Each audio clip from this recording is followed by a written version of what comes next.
people, welcome back to my channel. It's been a while. Been about a month since I filmed a video, so I figured, hey, we should probably film a video, shouldn't we? Today I'm going to be doing the books I read in October, which wasn't a whole lot, but I guess it's better than what I've been doing, maybe? Who knows? I'm not really sure. Because I have to do another not so recently reads video about the books I read before October and those months, but I have to go back through my videos to see where I left off on that because I'm not really sure where I left off. But anyway, we're going to get right into it and talk about the books I read in October. So here we go. Alright, the first book I read in October is A Tale of Witchcraft by Chris Colfer.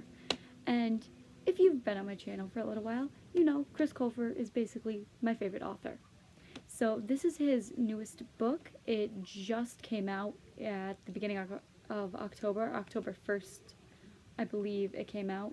I got it the 7th because we didn't pre-order it, because I forgot about it, because I'm like that. So I got it October 7th, I believe, and as soon as I got it, I basically read it. And again, I gave it 5 stars because Chris Colfer is my favorite author and his writing is amazing. But anyway, this one is the sequel, kind of, to A Tale of Magic, which I read last year, also in October. So that's because that one came out around my birthday. I got it signed by him and everything. I got to meet him and it was amazing. Best experience of my life. I will never forget it. But this one is about Bristol and her friends. They're back and they're running the School of Magic after they've overthrown the Snow Queen and all that crazy stuff happens.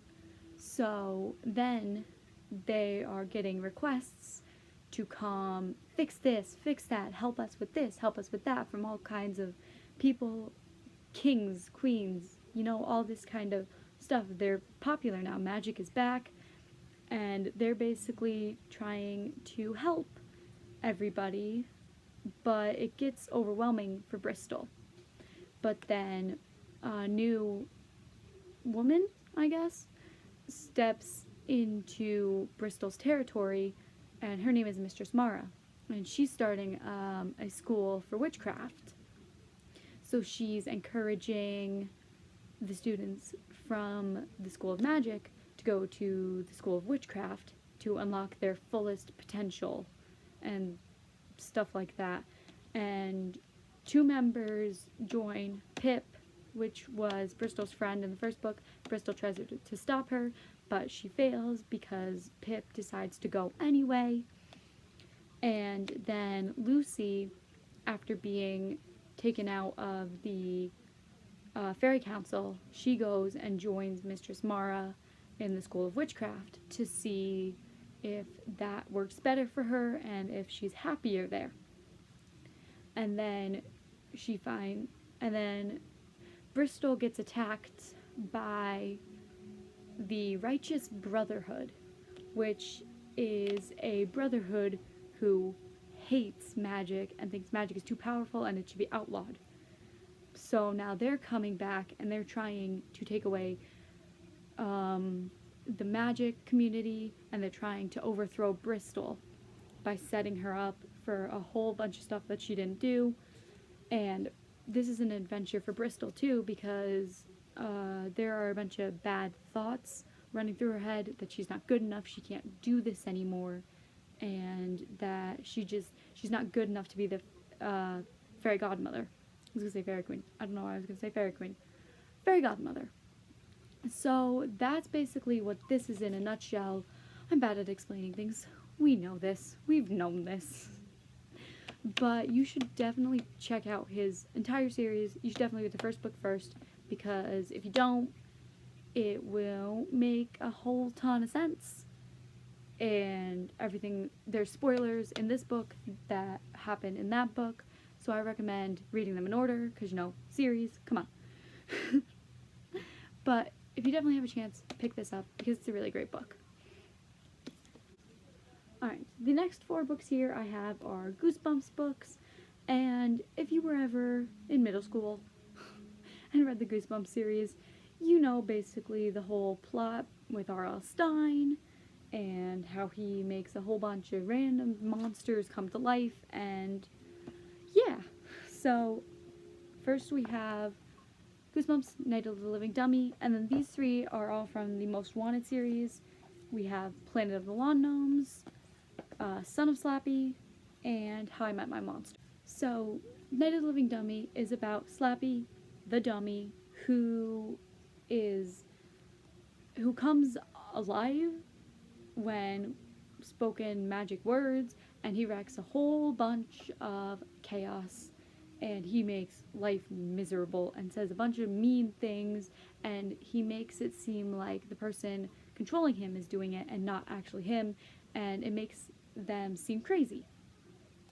So this book follows Chris and Lindy. They are twin sisters, and when Lindy finds this dummy, Slappy, in the garbage, she wants to keep him and take him home and start being a ventriloquist. So then Chris gets jealous. She wants to have it one too. So her dad picks her up one from a thrift store, I believe.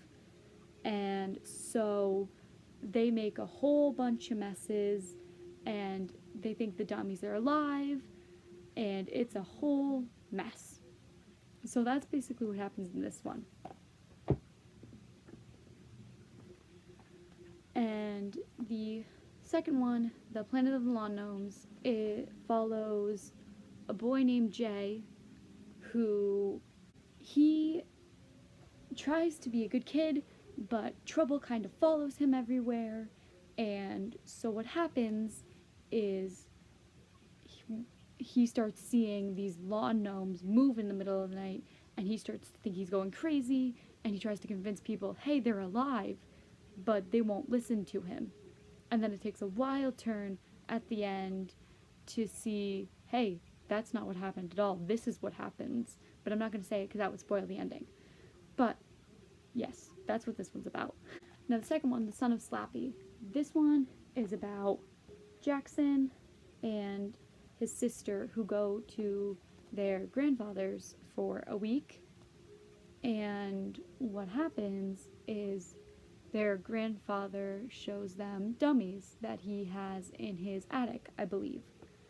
And so Jackson's always been like the perfect kid, straight A student, you know, helpful, never gets in trouble, never mean. So, but as soon as he brings this dummy home, then, which his grandpa calls the son of Slappy, then his life starts to take a turn for the worse, and he starts misbehaving, and he says things that he can't control, and he's kind of just being controlled, and he's turning into the nightmare child. So that's what this one is about. And then the third one is How I Met My Monster. This one, I think I just read at a wrong time because I wasn't really into it. I kind of just skimmed through it.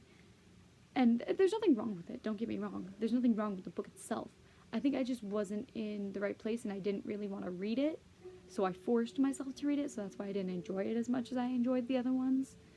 But this one is about a boy named Noah and his best friend Lisa. And he's always been picked on. Noah's basically the kid that everyone picks on, and he's just the easy target. So then a new boy comes into his neighborhood, and now he's got a new friend, but now Noah's seeing a monster around town, and he's seeing these monsters that are making a whole bunch of messes, and he thinks his new neighbor is it. And basically what happens is Noah's trying to find out what this monster wants, what he's doing, what's happening, and he's basically just trying to figure out what the hell's going on, in simple terms. So that's kind of what this one's about. Like I said, I didn't enjoy this one as much because I forced myself to read it, but I think if I hadn't forced myself, I would have enjoyed it a little bit more. So I don't remember a whole lot about it. I don't really remember a whole lot about any of them because I feel like there were parts I skimmed through in all of them they weren't bad books. I very much enjoy the Goosebumps series. I think I just forced myself to read them because I was trying to get through these to do all my other spooky books, and I didn't even get to them because by the time I haven't even finished the one I'm on now because I've just been on this slump and school has been crazy. They assigned so much homework, so I kind of just been in a reading stopping mode, which is why I haven't filmed either because I haven't read much. But that is that. So I have one final book here. The book I'm not even finished with. It doesn't even have the cover on it. But here, I actually have it right here. So, The Essential Tales and Poems of Edgar Allan Poe. I figured, Halloween, spooky, perfect book, right? And I'm still not finished with it. I'm disappointed in myself. Not gonna lie. But, I mean, if you've ever read any of Edgar Allan Poe's stuff, he's a great writer. I thoroughly enjoy most of his poems. I think I like his poems more than his short stories, but there are a few short stories that I enjoy that I've had to read for school and write about them, which is why school ruins reading for me, because school makes you analyze it and think about it, and I don't like to think when I'm reading. I just like to read. And I know a lot of people like to analyze the stuff they read and break it down, but I'm not one of those people. I just read to read, So this one's got most of his tales and his poems, but the things that has been stopping me from getting through it is his one story. And this story scares me. And I'll tell you, and I'll show you why this story scares me. This story scares me because it is so long. I don't like long stories. Because for me, I have to read the entire story, chapter, whatever. I can't leave off in the middle of something. So that scares me, and that has been making me not want to read too, because I don't want to get to it, because I don't want to read that. Because long stories scare me. So that is that. Alright, well, there you have it. That is what I read in October, and I didn't even get to finish it, because I had a whole stack of books that I wanted to get through. And did I? No. And I think it's because I was stuck on those Goosebumps books. I thought it'd be easy because, they're so short, but it turned out it didn't work that way. But I'm glad I got through what I did get through, and the Tale of Witchcraft kind of came, so I was just like, yeah, I want to read that right now, right here. So I just really, really wanted to read that one and get that one done because I love his work, and I always read his work as soon as I get it, because this is one of the books, I usually save my newest books for, later on, which is why I have so many of them, because I have a problem with buying books. But don't all readers have problems with that? If you say no, you're a liar. But that's that. Thank you guys so much for watching, and I will see you all in the next video. Bye!